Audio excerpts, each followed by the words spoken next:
네, 이어서 김기성 앵커가 꼽은 이슈 2 함께하도록 하겠습니다. 첫 번째 이슈부터 말씀 나눠보도록 하죠. 네, 미국에서 부의 이전이 시작됐다는 얘기가 있는데 상속 그리고 증여가 활발해지고 있다는 얘기일까요? 네, 그렇습니다. 네. 꼭 미국만이 아니고 어느 나라든지 간에 나이 들어서 자기 재산을 자식한테 상속하거나 증여하는 것은 당연한 일 아닙니까? 그렇죠. 그런데 네. 월스트리트 저널이 이 부분을 보도한 이유는 뭔가 하면 미국에서 이제 상속이나 증여를 시작하는 사람들의 재산 상태 때문에 그런 겁니다. 그러니까 지금 그 나이대를 대략 어디로 잡았는가 하면은 베이비 부모 이전 세대들이거든요. 그러니까 베이비 부모라고 하면은 2차 세계대전이 끝난 1946년부터 1964년으로 잡습니다. 64년으로 잡는 이유는 그때부터 출산율이 조금 떨어진 그런 것도 있지만 비틀즈가 미국에 진출한 시기 뭐 네. 이렇게 얘기를 합니다. 그러니까 대략 나이로 본다면은 50대 후반, 60대, 70대 이렇게 되는 거거든요. 그런데 이 사람들이 상속 증여를 시작을 하면서 이 사람들이 가지고 있는 자산 부가 엄청나다는 사실이 지금 드러나고 있는 겁니다. 예를 들어서 70대가 가지고 있는 자산, 순자산이 어느 정도인가 하면 35조 달러라 그럽니다. 이게 미국 전체 부의 한 27%가 되고요. 그리고 또 미국 GDP의 157%에 해당이 됩니다. 그리고 지금 아까 제가 말하자면은 베이비 부모 이전 세대까지 다 합치면은 이 규모가 얼마나 되는가 하면은 70조 달러가 되는 거거든요. 그러니까 이 70조 달러 중에서 월스트리트 저널이 인용해서 보도한 걸 보면은 대략 61조 달러 정도가 자녀들한테 상속 증여가 되고 나머지는 기부 활동 등에 쓰일 거다. 이렇게 얘기를 하고 있는 겁니다. 그래서 이 돈이 누구한테 가는가 하면은 당연히 자녀한테 가는데 그 네. 자녀들이 밀레니얼 세대거나 X세대 로 추정을 하고 있는 겁니다. 그러니까 X세대 그러면은 1965년부터 1980년까지 보는 거고 밀레니얼 세대는 1980년부터 1996년. 그러니까 나이가 많게 따진다면은 지금 40대 좀 넘은 사람들부터 시작해 가지고 40대 좀 더 되죠. 65년생이니까. 그렇죠. 네. 50대보다 좀 50대 중반부터 젊게는 말하자면 30대 초반, 20대 중반까지도 상속을 받는 그런 상황이 오고 있는 겁니다. 그래서 네. 이게 미국으로 봐서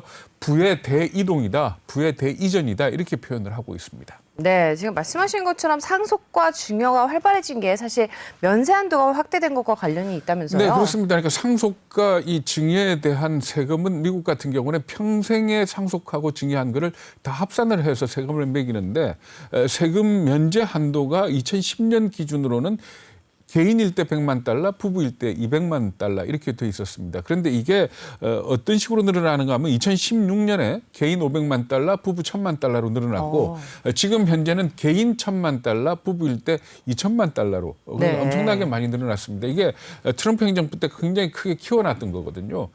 그런데 바이든 행정부가 이게 너무 면세 한도가 크다 해가지고 이걸 줄이겠다라고 얘기를 합니다만은 이게 트럼프 때 늘려놓은 게 2025년까지 적용이 된다 그럽니다. 그러니까 돈 많은 사람들 입장에서 지금 자녀들한테 상속이나 증여를 하려 그러면 지금 하는 게 아무래도 세금 혜택이 더 있는 거거든요. 그렇겠죠. 그러니까 면세 한도를 넘어서는 부분에 대해서는 40%의 세금이 부과가 아하. 됩니다. 그렇기 때문에 결국 빨리 좀 자기의 부를 자녀들한테 이전하겠다라는 그런 현상이 나타나고 있다 이렇게 보시면 될 것 같습니다. 네, 이러한 부의 이전 현상이 경제에 어떤 파급 효과가 있을까요? 네, 우리로 치면은 금수저는 영원히 금수저냐 뭐 이런 얘기가 나올 수 있겠습니다만 월스트리트 저널이 분석을 해놓은 걸 보면 굉장히 고개가 끄덕거려지는 부분이 있습니다. 뭔가 하면 나이 든 사람으로부터 어쨌든 간에 젊은 사람으로 부의 이동이 가지 않습니까? 그렇죠. 나이 네. 들고 나면 돈 들고 뭐 합니까?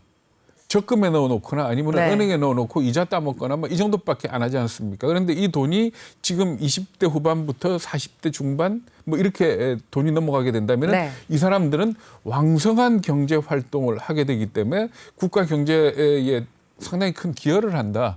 이렇게 보시면 될 것 같고요. 그러니까 이 은퇴 세대에서 경제 활동이 왕성한 세대로 부가 이동함으로 해가지고 어떻게 본다면 생산과 소비 모두의 어떤 활력이 주어지는 그런 계기가 될 거다 이렇게들 보고 있는 겁니다. 네, 또 재밌는 소식이었고요. 이어서 또 두 번째 이슈도 좀 말씀 나눠보도록 하죠.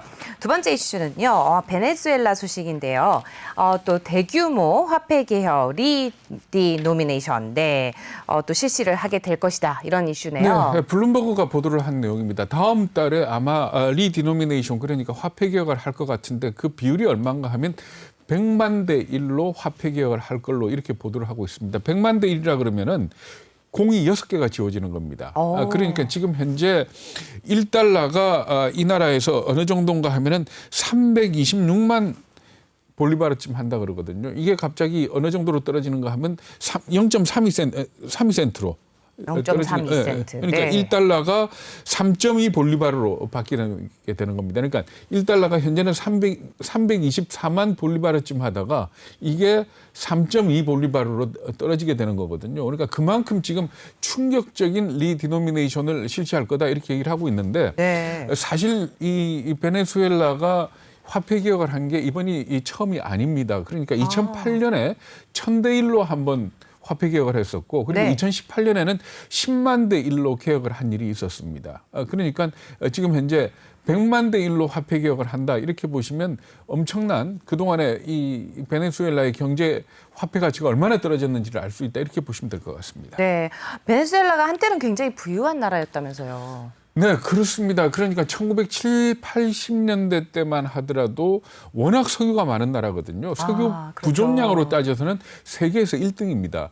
물론 석유의 질을 놓고 따질 때는 사우디나 이쪽보다는 좀 질이 떨어지는 기름이다. 이렇게 얘기를 하긴 합니다만은 워낙 이 석유 부족량이 많기 때문에 7, 80년대 때는 GDP로 따져서 세계 4위 국가였습니다. 네. 그러다가 이 나라가 뭐 잘 아시겠지만은 몰락의 길을 걷게 된 게 차베스가 집권을 하면서 이렇게 네. 된 거거든요. 그러니까 군부 출신이죠. 군인 출신의 차베스가 1999년에 집권을 했는데 말하자면 좌파 독재였죠. 그러니까 포퓰리즘 플러스 독재가 겹쳐지면서 무상 지원도 많아지고 무상 교육도 많아지고 뭐 세제 혜택 뭐 이렇게 하면서 경제가 아주 망하는 그런 길로 갔던 겁니다. 그 이후에 차베스 후계자로 등장한 마두로 대통령 같은 경우에도 계속 이 정책을 유지를 해왔고 네. 그리고 또 이 석유가 많다 보니까 외국 기업들이 많이 들어와 있었을 거 아닙니까? 이 기업들을 갖다 모두 국유화를 선언을 해버립니다. 이렇게 되니까 트럼프 대통령 시절에는 이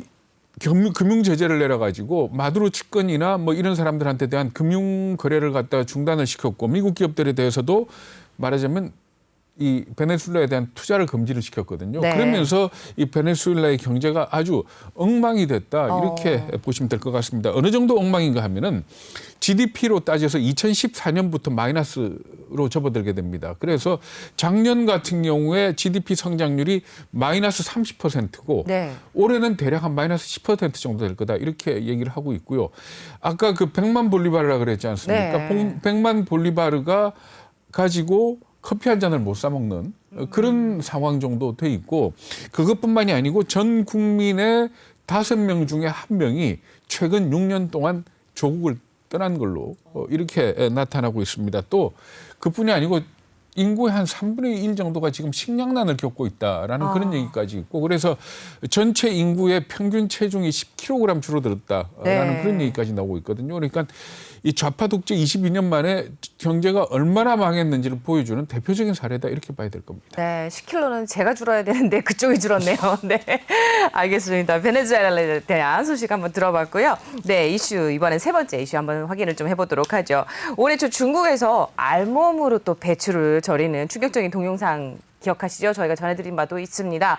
중국산 김치에 대한 거부감이 굉장히 큰데 막상 수입에 대한 양은 변화가 없다면서요? 예, 그렇습니다. 그러니까 그 알몸으로 배추를 절이는 동영상이 이 SNS에 올라왔을 때만 해도 절대로 중국산 김치 안 먹겠다 뭐 이런 거부감들이 크지 않습니까? 네. 그런데 실제로 집계를 해보니까 큰 변화가 없는 걸로 나타났습니다. 그러니까 우리나라에서 수입산 김치 그러면 이거는 대부분 98% 중국산으로 보면 됩니다. 그런데 1월부터 5월까지 김치 수입액을 관세청이 집계를 했더니 673억 원. 그러니까 작년 동기 대비 2.7% 감소하는데 그친 걸로 이렇게 나타났습니다.